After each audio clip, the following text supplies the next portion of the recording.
Hello बच्चों, let's read the question. It says, state Gauss law in electrostatics. Using this law, derive an expression for electric field due to uniformly charged infinite plane sheet. B part is 2-point charges plus 2q and minus 2q are placed at the vertices of D and C equilateral triangle ABC of side as given in the figure. Obtain the expression for the magnitude and the direction of the resultant electric field at the vertex A due to these two charges. So सबसे पहले part को देखते हैं। इस case में जो की concept use होगा वो है Gauss law of electrostatics. Gauss law of electrostatics.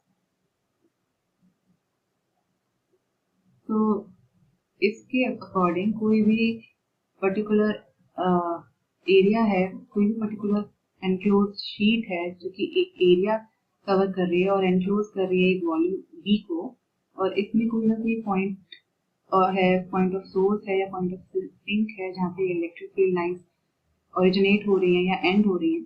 तो इस केस में जो टोटल फ्लक्स होगा फाई ई वो Q अपॉन एप्सिलॉन नॉट के इक्वल होगा। तो इसको समझने के लिए लेट्स से एक कोई पॉइंट चार्ज है Q जो कि एक एरिया, एक शीट के थ्रू एनक्लोज्ड है जिसका कुछ एरिया A है और ये वॉल्यूम एनक्लोज किए हुए है B। इसी वॉल्यूम में एक चार्ज Q प्लेस किया हुआ है। अब ये स्टैटिक है, इलेक्ट्रोस्टैटिक केस है, तो electric field lines outward direction में ड्रॉ होंगी और ये पॉजिटिव चार्ज है तो ठीक है। तो कितनी इलेक्ट्रिक फील्ड लाइंस ड्रॉ हो रही है ये बताता है फ्लक्स। फिर जो फ्लक्स होगा फाई ई ये किसके इक्वल होगा, E इंटू ds का डबल इंटीग्रल, क्योंकि सरफेस पे इंटीग्रल हो रहा है तो डबल इंटीग्रल, और क्लोज कर रखा है यानी लूप का केस है, क्लोज सरफेस। ठीक है, तो ये किसके इक्वल होगा, E यहाँ पे कांस्टेंट है, इसको हम बाहर निकाल सकते हैं और डबल इंटीग्रल जो होगा वो सरफेस पे हो जाएगा ds पे। लेट्स से ये कोई एक स्मॉल एरिया ds है और हम एरिया में से निकाल रहे हैं कि कितना फ्लक्स बाहर की तरफ फ्लो करेगा। ये ds है। अगर हम इसे इंटीग्रेट करते हैं over the entire area enclosed, तो ये जो एरिया है ये स्फीयर का एरिया है। तो यहाँ पे हम लिख सकते हैं 4 पाई r स्क्वायर। अब यहाँ पे हमने पॉइंट चार्ज का केस लिया है, तो electric field due to a point charge Q कितना होता है, K2 over r square. Let's say ये जो डिस्टेंस है ये r है, तो ये डिस्टेंस है r। ठीक है, तो यहाँ पे हम लिख सकते हैं, इलेक्ट्रिक फील्ड को रिप्लेस कर देते हैं K2 over r square into 4 पाई r स्क्वायर। r स्क्वायर से r स्क्वायर कैंसिल हो गया। फर्दर K को हम लिख सकते हैं 1/4 pi epsilon not Q into 4 पाई। 4 पाई से 4 पाई कैंसिल हो जाएगा, हमारे पास क्या बचेगा, Q अपॉन एप्सिलॉन नॉट। तो यहाँ पे फाई ई कितना आ जाएगा, phi E is equal to double integral over E dot ds is equal to Q upon epsilon naught. तो ये है गॉस लॉ। अब हमें कैलकुलेट करना है electric field due to a uniformly charged infinite plane sheet. तो let's say ये एक इनफाइनाइटली चार्ज्ड प्लेन शीट है। ठीक है, ये चार्ज्ड है, लेट्स से ये चार्ज दिखाई गई है ऐसे। ओके, सो हम एक गॉसियन पिल बॉक्स लेंगे जो कि कुछ इस तरह का सिलेंड्रिकल शेप होगी और ये इस एरिया को एनक्लोज कर रही होगी, थोड़ी सी एरिया को। ठीक है, ये गॉसियन सरफेस है। पहली बात, गॉसियन सरफेस हमेशा सिमेट्रिक होना चाहिए और ये वॉल्यूम को एनक्लोज करेगा। तो लेट्स से यहाँ पे जो इलेक्ट्रिक फील्ड लाइंस पास होंगी वो इस सरफेस से पास होंगी और नीचे वाले सरफेस से पास होंगी। साइड वाले सरफेस की तो पैरेलल होंगी, तो हम उसको नेग्लेक्ट कर देंगे।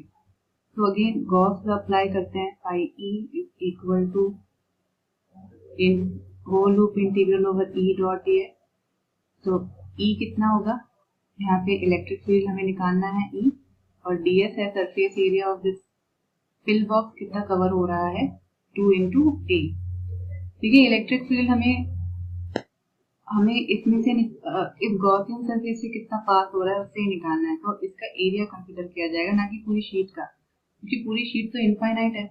तो इसका एरिया, लेट्स से ये जो एरिया है ये A है, तो दोनों का तो सेम ही होगा क्योंकि सिमेट्रिकल सरफेस इसको लेते हैं एज अ गॉसियन सरफेस। और इसी की तरह Q अपॉन एप्सिलॉन नॉट को हम क्या लिख सकते हैं, Q जो है यहाँ पे शीट का सिग्मा इंटू ए होगा अपॉन एप्सिलॉन नॉट। तो फर्स्ट को सेकंड से इक्वेट कर देते हैं, तो E into 2A is equal to sigma A upon epsilon naught. तो A से A कैंसिल हो जाएगा, electric field is equal to sigma upon 2 epsilon naught. तो ये हो जाएगा electric field of a uniformly charged infinite plane sheet. अब जो सेकंड क्वेश्चन है ये कहता है कि 2 पॉइंट चार्जेस प्लस Q और Q माइनस 2Q वो एक इक्विलेटरल ट्रायंगल की वर्टिसेस पे रखे हुए हैं। हमें पॉइंट A से पास होने वाला इलेक्ट्रिक फील्ड का मैग्नीट्यूड और डायरेक्शन पता करनी है। सो बी पार्ट के लिए जो की कॉन्सेप्ट यूज होगा वो है रिजल्टेंट इलेक्ट्रिक फील्ड। तो लेट्स से दो इलेक्ट्रिक फील्ड हैं E1 और E2। इस केस में ये किसी पर्टिकुलर चार्ज पे किसी चार्ज की वजह से किसी पॉइंट पर एक्ट कर रहे हैं। लेट्स से ये E1 है और ये E2 है और इन दोनों के बीच का एंगल है थीटा।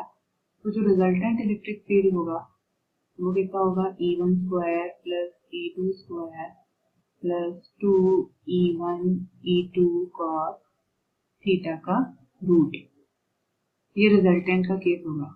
और लेट्स से ये रिजल्टेंट जो ड्रॉ हुआ है E1 और E2 के बीच में वो कहीं यहाँ लाई कर रहा है, यहाँ E रिजल्टेंट, और ये एंगल E1 से थीटा बना रहा है। तो इस केस में जो tan थीटा होगा वो कितना होगा, E2 sin theta divided by E2 plus E1 cos theta. Let's say ये पूरा एंगल अल्फा है तो यहाँ पे अल्फा से रिप्लेस हो जाएगा और यहाँ पे भी E2 cos अल्फा। मतलब हमें टोटल एंगल कंसिडर करना पड़ेगा जो दोनों इलेक्ट्रिक फील्ड के बीच में फॉर्म हो रहा है। और ये जो है थीटा, ये डायरेक्शन बताएगा, this theta will be for direction. ठीक है, तो क्या हो जाएगा, E2 sin alpha divided by E1 plus E2 cos alpha. ठीक है, अब हम इसे यूज करेंगे यहाँ पे इस क्वेश्चन में। तो सबसे पहले ड्रॉ करते हैं, ये पॉइंट A है, ये पॉइंट B है, ये C है, यहाँ पे प्लस Q है, यहाँ पे माइनस 2Q है। ठीक है, ये B है, ये C है और ये पॉइंट A है। तो A पॉइंट पर एक्ट करने वाला जो इलेक्ट्रिक फील्ड Q की वजह से होगा वो कितना होगा, ये है इस डायरेक्शन में एक्ट करेगा, और जो C से एक्ट करेगा वो इस डायरेक्शन में एक्ट करेगा। नेगेटिव है तो ये इसका जो डायरेक्शन होगा ये टुवर्ड्स दी चार्ज होगा और इसका direction away from the charge. Let's say ये E1 है, ये E2 है, और ये जो एंगल फॉर्म होगा क्योंकि इक्विलेटरल ट्रायंगल है तो ये एंगल 60 डिग्री है, इसका हर एक एंगल 60 डिग्री होगा।